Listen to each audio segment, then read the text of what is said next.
അഘോരമൂർത്തിയായ ഭഗവാനാണ് ഏറ്റുമാനൂരപ്പൻ. 8 ദിക്പാലനും ഒരുപോലെ തോന്നുന്ന ഉഗ്രമൂർത്തിയായാണ് ഏറ്റുമാനൂരപ്പനെ വിശേഷിപ്പിക്കുന്നത്. അഷ്ടദിക്പാലകർക്കൊപ്പം കാവലായി നിൽക്കുന്ന അഷ്ടദിഗജങ്ങളാണ് ഏഴര പൊന്നാന. തിരുവിതാംകൂർ മഹാരാജാവിന് ഭഗവാനോടുള്ള തീവ്ര ഭക്തിയുടെ പ്രതീകമായാണ് ഏഴര പൊന്നാന ഏറ്റുമാനൂർ മഹാദേവ ക്ഷേത്രത്തിൽ സമർപ്പിച്ചത്. കുംഭമാസം വെളുത്ത പക്ഷത്തിലെ തിരുവുത്സവത്തിന്റെ 8-ാം ദിവസമാണ് ഏഴര പൊന്നാന ദർശനം നടക്കുക. ഏഴര പൊന്നാനയുടെ സാന്നിധ്യത്തിൽ ഏറ്റുമാനൂരപ്പന്റെ തിടമ്പ് ആസ്ഥാന മണ്ഡപത്തിൽ എഴുന്നള്ളിക്കും. കോട്ടയം ജില്ലയിലാണ് ഏറ്റുമാനൂർ ക്ഷേത്രം സ്ഥിതി ചെയ്യുന്നത്. 7 വലിയ ആനകളുടെയും ഒരു ചെറിയ ആനയുടെയും പൂർണ്ണരൂപത്തിൽ സ്വർണത്തിൽ നിർമ്മിച്ച പ്രതിമകളാണ് ഏഴര പൊന്നാന എന്നറിയപ്പെടുന്നത്. പ്ലാവിൻ തടിയിൽ തീർത്ത ആനകളെ സ്വർണ്ണപ്പാളികളാൽ പൊതിഞ്ഞിരിക്കുന്നു. വലിയ ആനകൾക്ക് 2 അടിയും ചെറിയ ആനയ്ക്ക് 1 അടിയുമാണ് ഉയരം. തിരുവിതാംകൂർ മഹാരാജാവായിരുന്ന അനിഴം തിരുനാൾ മാർത്താണ്ഡവർമ്മയ്ക്ക് ഏറ്റുമാനൂർ മഹാദേവന്റെ അനിഷ്ടവും പല വിധത്തിലുള്ള അനർത്ഥങ്ങളും സംഭവിക്കയാൽ തുടർ പരിഹാരാർത്ഥം അദ്ദേഹം പ്രായശ്ചിത്തമായി ഏഴര പൊന്നാനകളെ കാണിക്കയായി നൽകുകയായിരുന്നു എന്നാണ് വിശ്വാസം. എന്നാൽ മാർത്താണ്ഡവർമ്മയ്ക്ക് ശേഷം അധികാരമേറിയ രാജാവ് കാർത്തിക തിരുനാൾ രാമവർമ്മയാണ് ഏഴര പൊന്നാന സമർപ്പിച്ചതെന്നും പറയപ്പെടുന്നു. 8 മാറ്റിൽ 7143 അരയ്ക്കാൽ കഴഞ്ചു സ്വർണം കൊണ്ട് 7.5 ആനകളെയും 8 കഴഞ്ചു സ്വർണം കൊണ്ട് തോട്ടിയും വളറും 96 കഴഞ്ചുകൊണ്ട് ഒരു പഴക്കാക്കുലയും നടക്കി വെച്ചു എന്നാണ് ചരിത്രം. പ്രായശ്ചിത്ത ചാർത്ത് കൊല്ലം 964 ആണ്ട് ഇടവമാസം 12 എഴുതി വെച്ചതായി ദേവസ്വം രേഖകളിൽ കാണുന്നു. അരപ്പൊന്നാനയുടെ പുറത്താണ് ഭഗവാൻ ആസ്ഥാന മണ്ഡപത്തിൽ ഇരിക്കുന്നത്. ക്ഷേത്രോത്സവത്തിന്റെ 8-ാം നാളായ കുംഭമാസത്തിലെ രോഹിണി നക്ഷത്രത്തിനാണ് പ്രസിദ്ധമായ ഏഴര പൊന്നാന എഴുന്നള്ളിപ്പ്. അന്ന് ഏറ്റുമാനൂർ തേവർ ക്ഷേത്ര മതിൽക്കെട്ടിനകത്തെ പടിഞ്ഞാറേ മൂലയിലുള്ള ആസ്ഥാന മണ്ഡപത്തിൽ ഏഴര പൊന്നാന ദർശനം നൽകി എഴുന്നള്ളുന്നുവെന്നാണ് ഐതിഹ്യം. അഷ്ടദിഗജങ്ങളുടെ പ്രതീകമാണ് ഏഴര പൊന്നാനകൾ. ഐരാവതം, പുണ്ടീരകം, കൗമുദം, അഞ്ജന, പുഷ്പദന്തം, സുപ്രീതകം, സർവഭൗമൻ, വാമനൻ എന്നിവയാണ് ദിഗ്ഗജങ്ങൾ. വാമനൻ ചെറുതാകയാൽ അര പൊന്നാനയാകുകയാണ് ഉണ്ടായതത്രേ. രാത്രി 12-നാണ് ഏഴര പൊന്നാന ദർശനം. പുലർച്ചെ 2-ന് വലിയ വിളക്ക്. ആസ്ഥാന മണ്ഡപത്തിലെ പീഠത്തിൽ പ്രതിഷ്ഠിക്കുന്ന മഹാദേവന്റെ തിടമ്പിന് ഇരുവശങ്ങളുമായാണ് പൊന്നാനകളെ അണിനിരത്തുന്നത്. സ്വർണ്ണത്തിടമ്പിന് മുൻപിൽ അരയാനയെ അല്പം ഉയർത്തി വയ്ക്കും.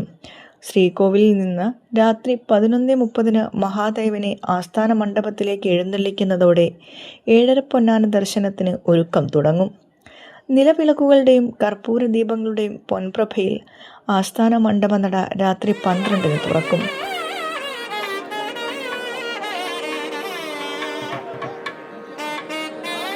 തുടർന്ന് മണ്ഡപത്തിന് മുൻപിലെ പൊന്നിൻ കുടത്തിൽ ചെങ്ങന്നൂർ പൊന്നൂരുട്ട് മഠത്തിലെ പ്രതിനിധി കുടത്തിൽ കാണിക്കയർപ്പിക്കും. തുടർന്ന് ഭക്തരുടെ വക കാണിക്കർപ്പണം. പുലർച്ചെ 2 വരെയാണ് എഴുന്നള്ളത്ത്.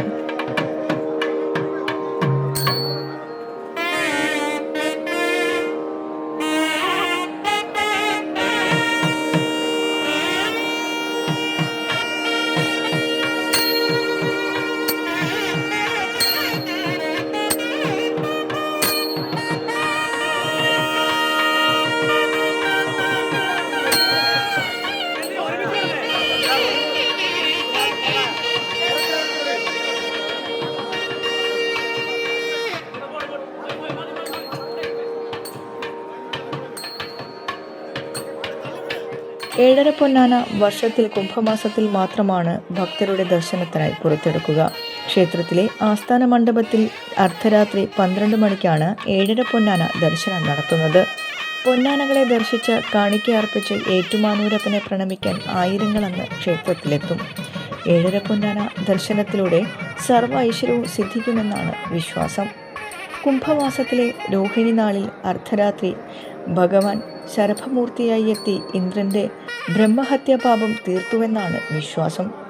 സകല ദേവന്മാരും സന്നിഹിതരാകുന്ന സന്ദർഭത്തിൽ അഷ്ടദിഗജങ്ങളാൽ സന്നിഹിതനാകുന്ന ശ്രീ പരമശിവനെ വണങ്ങി കാണിക്കയർപ്പിക്കാൻ ഭക്തജന ലക്ഷങ്ങളാണ് എത്താറുള്ളത്. ഏഴര പൊന്നാന ദർശനത്തിന് മുന്നോടിയായി തങ്കത്തിൽ തീർത്ത കുട തലേ ദിവസം വൈകിട്ട് നടക്കുന്ന സേവയിൽ എഴുന്നള്ളിക്കുക പതിവുണ്ട്. 8ഉം 10ഉം ഉത്സവ ദിവസങ്ങളിൽ ഏഴര പൊന്നാനയെ ദർശനത്തിനായി പുറത്തെടുക്കാറുണ്ട്. അരപ്പൊന്നാനയെ വിഷുദിനത്തിലും ദർശനത്തിന് വയ്ക്കാറുണ്ട്. ഏഴര പൊന്നാനയെ കൂടാതെ രത്നാലുക്കുകളുള്ള പൊന്നിൻകുട, നെന്മാണിക്യം, രക്തം പതിച്ച വലംപുരി ശംഖ, കരിങ്കൽ നാഗസ്വരം, സ്വർണ്ണവിളക്ക്, സ്വർണ്ണക്കുടങ്ങൾ, സ്വർണ്ണ നാണയങ്ങൾ എന്നിവ ഉൾപ്പെടുന്ന സവിശേഷ ശേഖരം ഏറ്റുമാനൂർ ക്ഷേത്രത്തിൻ്റെ പ്രത്യേകതകളാണ്. ഭാരതമൊട്ടുക്കും ഏറ്റുമാനൂർ ഏഴര പൊന്നാന ദർശനം പ്രസിദ്ധവും ഭക്തജനപ്രിയവുമാണ്. നാടിൻ്റെ നാനാഭാഗങ്ങളിൽ നിന്നുമായി തീർത്ഥാടക സഹസ്രങ്ങൾ ദർശന സായുജ്യവും അഭിലാഷപൂർത്തിയും തേടി ഏഴര പൊന്നാന ദർശന ദിവസം ക്ഷേത്രാങ്കണത്തിലെത്തുന്നു. തിരുവിതാംകൂർ മഹാരാജാവ് വൈക്കത്തപ്പന് കൊടുക്കാൻ നിശ്ചയിച്ചിരുന്നതായിരുന്നു ഏഴര പൊന്നാന എന്ന് ഐതിഹ്യങ്ങൾ പറയുന്നു. വൈക്കത്തോട്ട് പോകുന്ന വഴി ഇടയ്ക്ക് ഏറ്റുമാനൂർ വിശ്രമിക്കുകയും ഏഴര പൊന്നാന അവിടെ ഉറച്ചു പോവുകയും ചെയ്തു എന്നാണ് ഇവിടെയുള്ള പഴമൊഴികളിൽ നിന്ന് പറയുന്നത്. എന്നാൽ ഏറ്റുമാനൂരപ്പനോടുള്ള ഭക്തിയുടെ ഭാഗമായാണ് രാജാവ് ഏഴര പൊന്നാന ഏറ്റുമാനൂർ ക്ഷേത്രത്തിൽ സമർപ്പിച്ചത്. വൈക്കത്തപ്പന് മറ്റൊരു ഏഴര പൊന്നാന നൽകാൻ നിശ്ചയിച്ച രാജാവിന് സ്വപ്ന ദർശനത്തിൽ ഏഴര പൊന്നാനയ്ക്ക് പകരം ഒരു സഹസ്ര കലശം നടത്തിയാൽ മതിയെന്ന് വൈക്കത്തപ്പൻ അരുളപ്പാടുണ്ടായി. ഇപ്രകാരം ഏഴര പൊന്നാനയ്ക്ക് നിശ്ചയിച്ച പണം കൊണ്ട് വൈക്കത്തപ്പന് മഹാരാജാവ് സഹസ്ര കലശം നടത്തിയെന്നാണ് പറയുന്നത്. ഇതുമായി ബന്ധപ്പെട്ട് കൊട്ടാരത്തിൽ ശങ്കിണിയുടെ ഐതിഹ്യമാലയിൽ ചില ദേവതകളുടെ പിണക്കം എന്ന തലക്കെട്ടോടുകൂടി ഒരൈതിഹ്യവും പറയുന്നുണ്ട്. അതിൻ പ്രകാരം ഏഴര പൊന്നാനയുടെ പേരിൽ വൈക്കത്തപ്പനും ഏറ്റുമാനൂരപ്പനും തമ്മിൽ പിണങ്ങിയ കഥയാണ് നർമ്മത്തിൻ്റെയും ശുദ്ധ സാഹിത്യത്തിൻ്റെയും ഭാഷയിൽ പരാമർശിക്കുന്നത്. കഥയുടെ അവസാനം ദൈവങ്ങൾക്കല്ല മറിച്ച് മനുഷ്യർക്കിടയിലായിരുന്നു പ്രശ്നങ്ങൾ ഉണ്ടായിരുന്നതെന്നും കണ്ണിനും മനസ്സിനും ആനന്ദവും സന്തോഷവും ഉണർത്തുന്ന പുണ്യദർശനമാണ് ഏറ്റുമാനൂരപ്പൻ്റെ ഉത്സവവും ഏഴര പൊന്നാന ദർശനവും. ക്ഷേത്രാചാരപ്രകാരം ക്ഷേത്രങ്ങളുടെ കാവലാളുകളാണ് അഷ്ടദിക്പാലകന്മാർ. കിഴക്ക് ഇന്ദ്രനും, തെക്കുകിഴക്ക് ഭാഗം അഗ്നിദേവനും, തെക്കുഭാഗം യമദേവനും, തെക്ക് പടിഞ്ഞാറ് നിര്യതിയും, പടിഞ്ഞാറ് വരുണനും, വടക്ക് പടിഞ്ഞാറ് വായുവും, വടക്ക് കുബേരനും, വടക്ക് കിഴക്ക് ഈശനുമായാണ് അഷ്ടദിക്പാലകർ കുടികൊള്ളുന്നത്. അവർക്കൊപ്പം ദിക്കുകൾ കാത്തുസൂക്ഷിക്കുന്നവരാണ് അഷ്ടദിഗജങ്ങൾ. ഏഴര പൊന്നാന ദർശന സമയത്തെ വലിയ കാണിക്ക വളരെ വിശേഷപ്പെട്ടതാണ്. പടിഞ്ഞാറോട്ട് ദർശനമായി നിലകൊള്ളുന്ന അപൂർവം ക്ഷേത്രങ്ങളിലൊന്നാണ് ഏറ്റുമാനൂർ മഹാദേവ ക്ഷേത്രം. വെറും കൈയോടെ വന്ന് ഏറ്റുമാനൂരപ്പനെ തൊഴരുതെന്നും മറിച്ച് ഒരു കൂവളത്തിലെങ്കിലും ഭഗവാനെ സമർപ്പിക്കണം എന്നുമാണ് ഇവിടുത്തെ വിശ്വാസം. കൊടുക്കുന്നതിനിരട്ടിയായി ഭഗവാൻ തിരിച്ചു തരുമെന്നത് കാലങ്ങളായുള്ള ഉറച്ച വിശ്വാസവുമാണ്. എവിടെയിരുന്ന് വിളിച്ചാലും വിളി കേൾക്കുന്ന വെളിപ്പുറത്തെത്തുന്ന ഭഗവാനായും ഏറ്റുമാനൂരപ്പൻ കുടികൊള്ളുന്നു.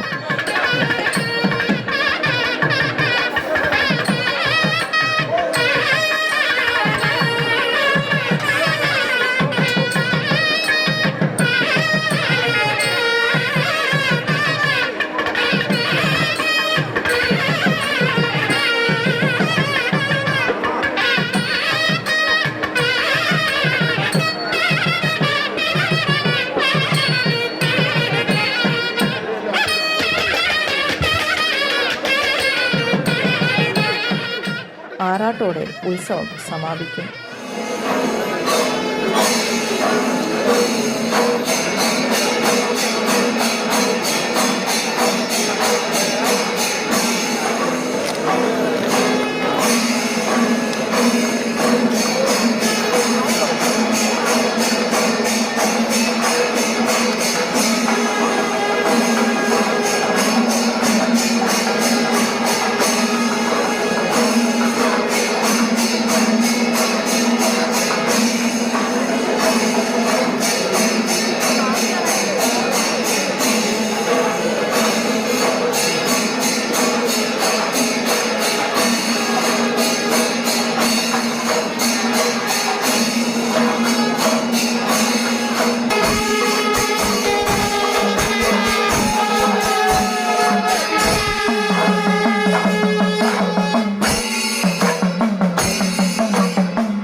പുറകോട്ട് ഇറങ്ങിയിട്ട്